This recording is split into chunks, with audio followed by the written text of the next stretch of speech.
Hey guys, j'espère que vous allez bien et que vous avez passé une très bonne rentrée. Voilà, on se retrouve aujourd'hui pour la partie 2 de ma vidéo Back to School. Alors je pensais que cette vidéo allait être sortie plus tard, mais finalement j'ai réussi à acheter la totalité des affaires rapidement. Du coup voilà, donc voilà pour la suite de cette vidéo et j'espère qu'elle vous plaira. Pour commencer, voici un compas basique en fer. Sauf que le compas m'a coûté 25 balles. Voilà, donc il y a tout en fait dedans, je ne l'ai même pas encore ouvert pour vous dire. Donc je sais pas si vous connaissez, mais le principe c'est que quand vous ouvrez et quand vous fermez, la vis elle bouge ici.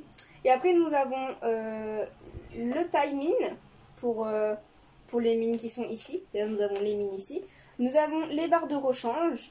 Et nous avons un truc de rechange. Je ne sais pas comment ça fonctionne, ce n'est point grave. Ensuite, j'ai cette colle. C'est une colle blanche liquide, toute surface. Voilà, donc une simple et une basique. Il nous en fallait une, donc la voici, la voilà. On passe au pinceau. Alors, niveau pinceau, je suis un peu perdue dans les noms. Parce que c'est assez bizarre. Alors, ça... ce sont des pinceaux petits gris. J'ai le numéro 4, le numéro 8 et le numéro 14. Alors il me fallait le numéro 5 je crois et le numéro 14. Mais le numéro 5 n'était pas disponible. Du coup bah on a acheté ceux-là en attendant. Ils feront l'affaire. Ensuite j'ai ces deux-là. Ce sont des brosses je crois taille 1 et 2.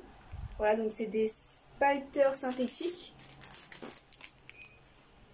Il faut avouer, je dois vous avouer que j'étais complètement perdue dans le rayon des pinceaux. Du coup, j'ai demandé de l'aide à une personne qui habitait dans le magasin.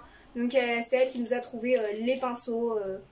Donc, on lui a fait confiance. Je ne sais pas si c'est le bon.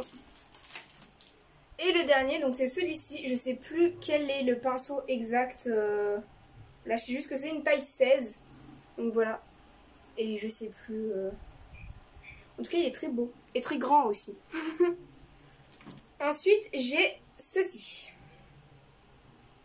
J'ai le bleu, le vert, le violet, le marron, le rouge, enfin le magenta, et le jaune. Donc, ce que je viens de vous montrer, ces petits trucs-là, ce sont de l'encre, mais de l'encre pour l'aquarelle. Je ne connais pas, je n'ai jamais utilisé. Je connais juste le principe parce que je me souviens que j'avais déjà utilisé ça à l'école, je pense, avec la pipette, là. Je connais un peu. Mais je ne l'ai jamais vraiment utilisé comme un outil réel de dessin. Et franchement, ça va être tout nouveau cette utilisation. Hâte de voir ce que ça donne. Ensuite, comme je vous avais dit dans la première vidéo Back to School, il me fallait m'acheter 5 pots d'acrylique. Alors, les voici. Dans le magasin où je vais, donc Cultura, j'ai l'impression que la plupart des affaires que j'ai achetées pour la rentrée cette année sont de la marque Monali. Et personnellement, j'adore cette marque, donc je vous la conseille si vous avez... aucune idée de quelle marque prendre. Prenez soit Monali, soit Pro Marker, soit la marque Cultura. Franchement, ces trois trucs sont bien. Donc voilà. Donc vous voyez qu'on a les 5 couleurs avec. On a les 3 couleurs primaires ainsi que le blanc et le noir. C'est ce qui était demandé. Ensuite, ce n'était pas demandé, mais tout le monde en a appliqué, l'a acheté parce que c'est plus pratique. Alors c'est une boîte de rangement. Alors oui, elle est très grande. On a 3 poches sur le dessus. Alors on a 2 petites poches ici et une grande poche là. Ensuite quand on l'ouvre,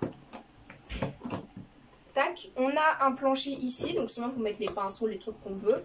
Et une fois qu'on l'enlève, on a le bloc à l'intérieur. Et franchement cette boîte est juste trop bien. Ça va grave faciliter les trucs et tout. Donc voilà.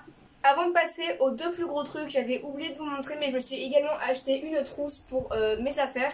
Donc voilà, donc c'est une trousse que j'ai achetée à Rouget et Play. Elle était vraiment pas chère, elle était je crois moins de 9 €.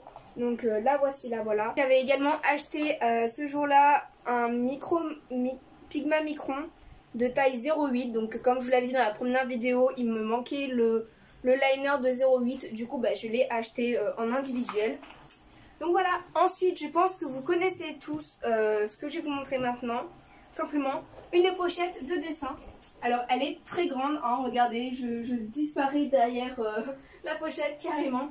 Elle est très très grande. Voilà, donc je suis contente. Et franchement, elle est très grande. Et ce qui va avec la pochette. Alors en fait cette pochette c'est pour rentrer déjà la pochette cartonnée dedans, pour protéger le carton etc, pour plus de simplicité à le porter, parce que c'est vrai que même le carton à vide il est un peu lourd, alors avec tous les papiers qui peuvent partir et tout, c'est beaucoup plus simple d'avoir un truc comme ça. Et en plus alors déjà on a les poignées qui sont ici, qui sont trop bien, et après on a les grands trucs comme ça que tout le monde utilise pour le mettre ici. Voilà, donc on est franchement trop beau, je trouve qu'on a ça sur les épaules. Et après, une fois à l'intérieur, il faut voir, on a quelques petites pochettes. Alors, non, c'est pas là. Ici. On ouvre ici.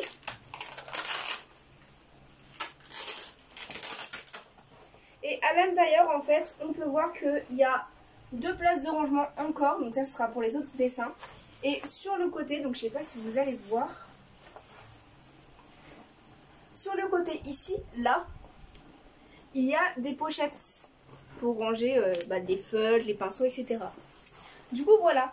Donc ça, c'est très grand, mais très pratique, franchement, je trouve. Et voilà. Du coup, voilà, normalement, je n'ai rien oublié. Il me manquera que un Pro Marqueur noir à aller acheter. Je pense que je l'achèterai plus tard, donc c'est vraiment pas une priorité. Et du coup, voilà, je vous ai montré toutes mes affaires scolaires pour cette année. C'est beaucoup de choses, c'est assez cher, c'est un vrai budget vraiment. Peut-être que de temps en temps je vous ferai un peu des comptes rendus de ce que je fais en art appliqué en vidéo, ça peut être sympa. Vous montrer quel matériel j'utilise, quelle technique, et vous montrer un peu ce qu'on fait avec quelles consignes. Donc pourquoi pas, je ne promets rien mais ça peut être une bonne idée. Et puis voilà, j'espère que cette vidéo vous aura plu ainsi que la première. N'hésitez pas à liker, à commenter, à partager et à vous abonner pour me faire passer un petit message. Commentez comment s'est passé votre rentrée et votre emploi du temps parce que le mien est vraiment merdique. Mais bon, on va s'habituer, hein, le temps de reprendre un peu le rythme. Et voilà. Je vous souhaite à tous une bonne année scolaire. J'espère que cette vidéo vous aura plu encore une fois. Allez me suivre également sur Instagram, les liens sont dans la description. Et puis voilà, et à dans une prochaine vidéo. Bis!